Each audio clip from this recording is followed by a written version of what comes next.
توزه پهلوانو مخلص از شما مخلصی از ما خدمت از پهلوانو هنرنمایی صاحب رفته ایستادن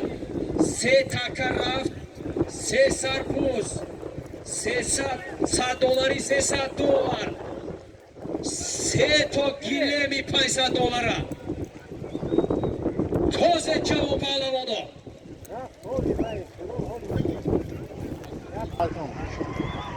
توزه پهلوانو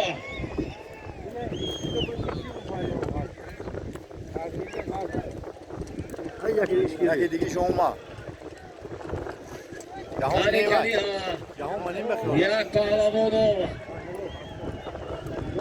افروسیو تماشا کنید مخلصی کنید غلطون فراز پهلوانی نهایی نواباد منم محمد سعید من این بر راکتا منم محمد سعید تو پهلوان آمد منم محمد سعید پهلوان نهایی بایکتا از بانامی راکتا من راکتا خویل کن راکتا خویل کن نه امیر شو تو پهلوان آمد امیر شو پهلوان نهایی یوری از بانامی سامورای از بیاجی شدی سالم هایی در میدان بوده یک سری پوز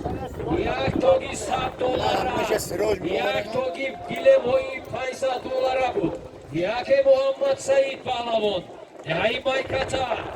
از بانامی راکتا یوری نهایی یوری از بیاجی مختم بای امیر شد امیر شد دویم پهلوان جعفر نمیگی نه سیو پهلوان آمده ایستاد است سالمی در میدان بوده یک سربوز یک گیله اوهیبولو پهلوامی اوهیبولوی ورزی کنده شمشیر دادری حاجی زبیدولو از بانامی شمشاد دهی ورزی کنده